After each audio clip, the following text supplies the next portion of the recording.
ТРК Баткен телеканалында жума ичиндеги кылмыштуу иштер, мыйзам бузуулар жана алардын алдын алуудагы аракеттер менен тааныштырып, эфирде 02 маалымдайт программасы. Саламатсыздарбы?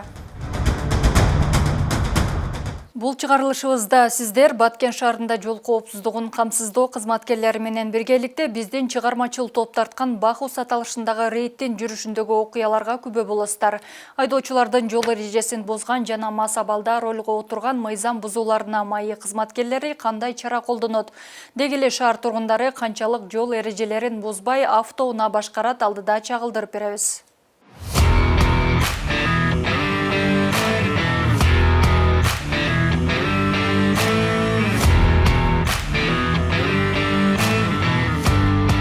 Просто қалыстыққа айтып отам, тең күргізбайсың ғой. Алдын тосқан сіздер болды.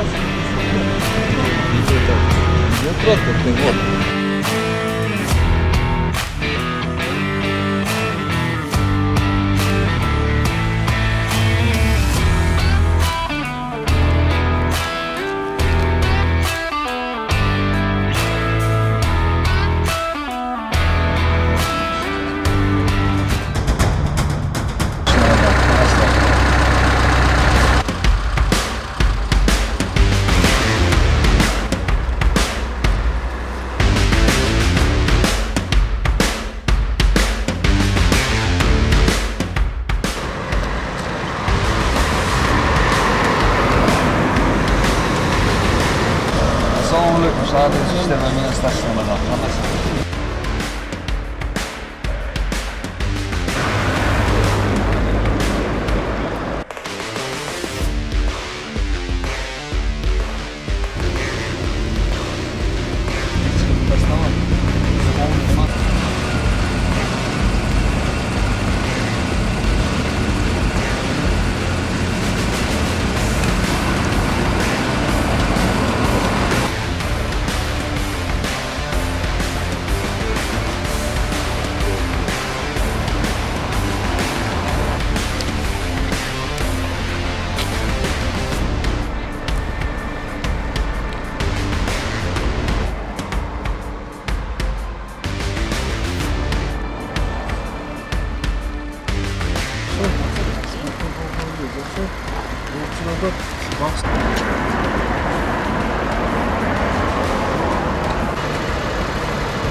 Сколько ты зашел? Бахус аталышындагы чыгып, ошондо изилдөөбүз текшеребиз. Теңиз көлүк бар.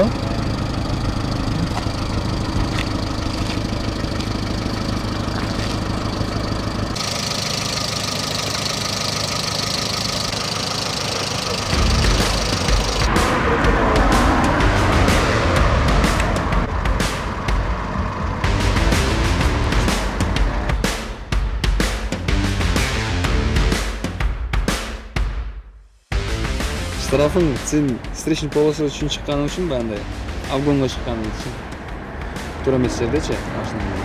Ошон үчүн сага штраф 15 000 болот. Адам же машина чыга калса, это опасно өзүңүздүн үчүн. Ошон үчүн сиздин да биттен үйдө өтүлгөн ата-энеңиз бар.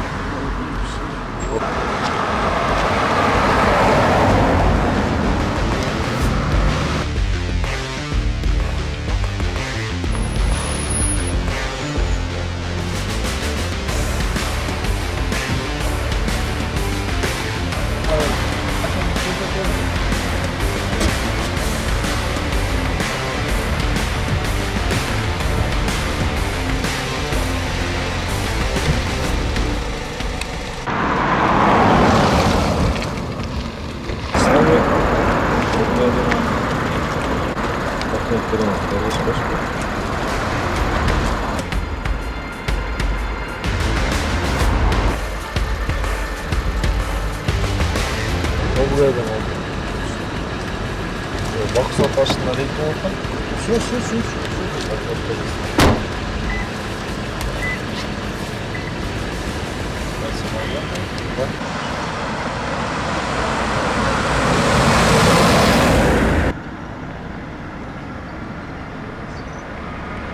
Отурбайсызбы, могу.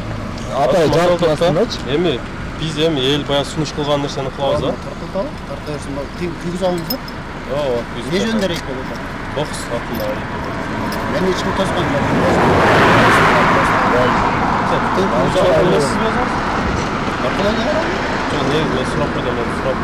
Сиз тааныбайм да, билбейм. Мен өзүм тааныштырып атам. Кааласаңыз документин берейин, паспортун берейин, правамды берейин. Просто калыстыкка айтып атам, тең күйгүзбөйсүң бай. Алдын тосгон сиздерге болбойт. Же уруксат береби. Если уруксат берсеңиз, мен кечирим сурап кете берейин да. Эми айттым го биз. Ошо элдин немесин сунушу. Элдин сунушу менен мен ошо элдин атынан эле айтып атам. Просто сиздерден сурап атам. Болбойт, коюп иштей бериңиздер депчи. Сиздерге причина жок. Рейдтин жүрүшүндө жол коопсуздугунун камсыздоо кызматкерлери Audi үлгүсүндөгү автоунааны токтотту. Айдоочу мастыкка шектелгенден кийин унааны МАИ кызматкери башкарып, Баткен облустук наркология бөлүмүнө алып барып, айдоочуну текшерүүдөн өткөрдүк. Айдоочунун спирт ичимдигин ичкендиги такталгандан кийин ага тиешелүү протокол түзүлдү.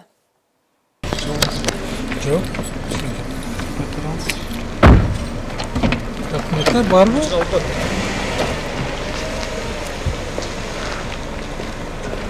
Нерсе барбы? Күлүнч. Кичине мафия. Күлүн. Нече болду? Точно. Күчтөр.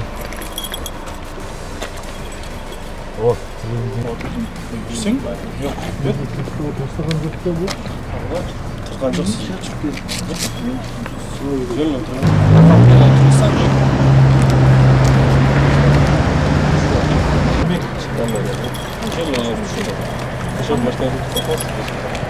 Пайда болду.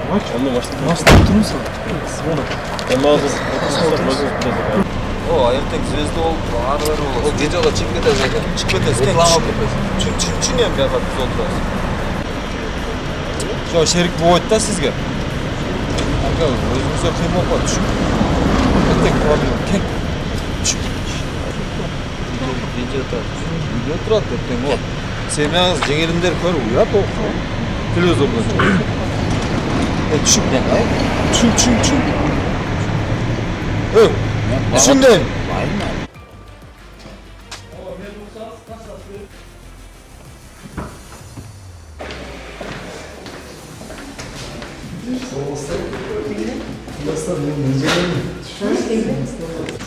Камера сатпагы. Мен досконально жооп берем.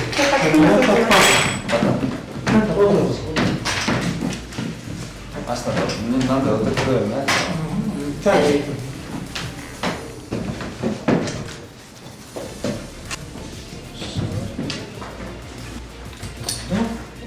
Үлүштө иштейт.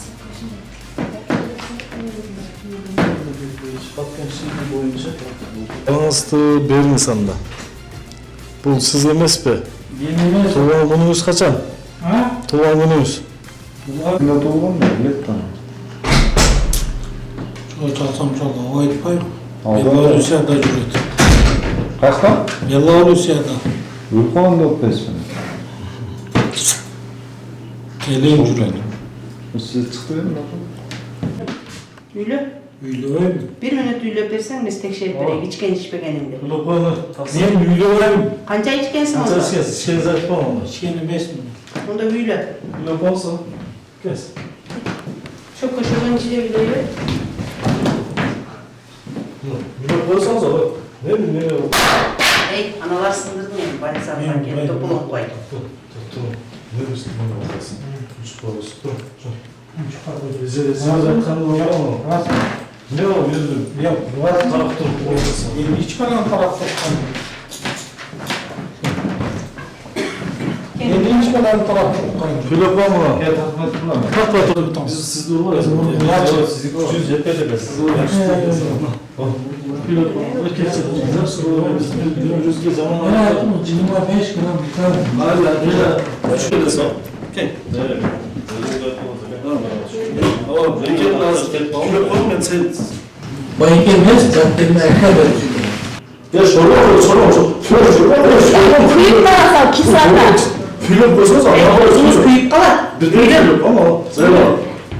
Şu barana iştarakta olanı böyle görüm jakşı. Film var. Bir minut öyle. Bir minut telefon mu oldu? Bir film ne? İçmeye o içine demiş.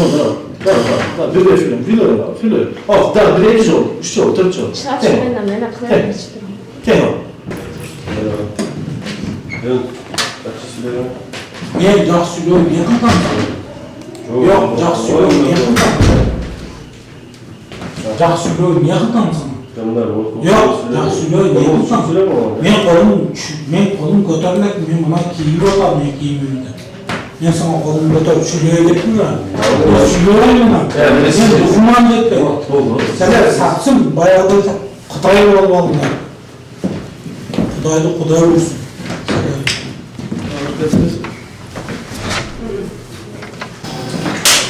Adamın qadrini shunday emasman tushundim.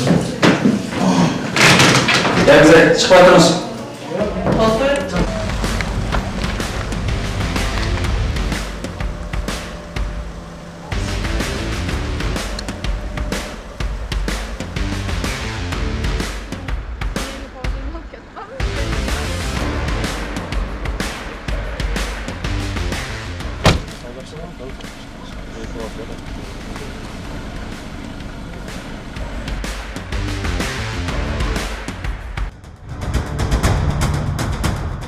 Баткен облустук ички иштер башкармалыгынын 2024 жылдын 3 ай ичинде аткарган иштерин жыйынтыктаган ыкчам кеңешме болуп өттү. Жыйынга Баткен облустук ички иштер башкармалыгынын жетекчилиги, бөлүм башчылар, район шаардык ички иштер бөлүмдөрүнүн начальниктери жана алардын орун басарлары, айылдык милиция бөлүмчөсүнүн начальниктери катышты.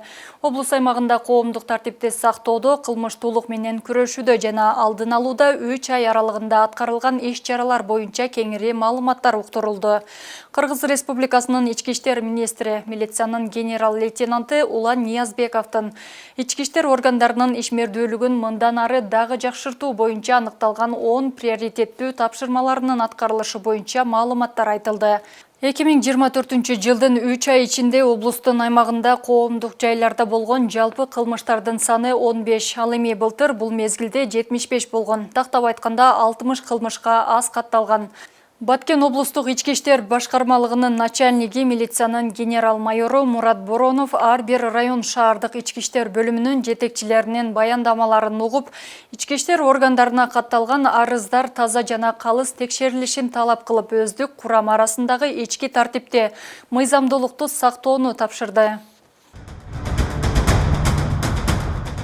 Кыргызстандын тышкы иштер министрлиги Москвада маңзат сатууга шек саналып кармалган Кыргызстандын жараны Нурмухамед Токобаевдин иши тууралуу комментарий берди. Мекеменин маалыматына караганда, ал 2 апрелге банги затын мыйзамсыз жасоого же сатууга шек саналып камакка алынган.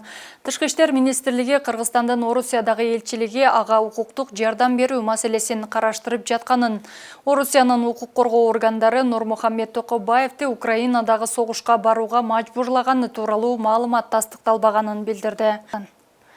20 жаштагы Нурмухамед Токобаевдин апасы Гүлсанам Золпукарова азаттыкка кайрылып, уулу Москвада маңзат сатууга шек саналып кармалганын 2 апрелде атасына чалып, укук коргоо кызматкерлери Украинага барасың деп айтышканын билдирген. Нурмухамед Токобаев Ош шаарынын тургуну, өткөн жылы ноябрь айында Москвага иштегени кеткен. Башында курулуш тармагында иштеп, соңку 1 ай ичинде кошумча курьерлик ишке да аралашып, тамагаш ар кандай аманат буюмдарды айтылган даректерге ташып жүргөн. Орусияда абакка кесилген Кыргызстандын жарандарынын көбү баңгизатка байланыштуу айыпталгандар. Расмий маалыматка ылайык, бул өлкөдө мыйзамсыз маңзат ташууга байланыштуу 2020 жылы 191, 2021 жылы 324, 2022 жылы 614 кыргыз жараны абакка кесилген.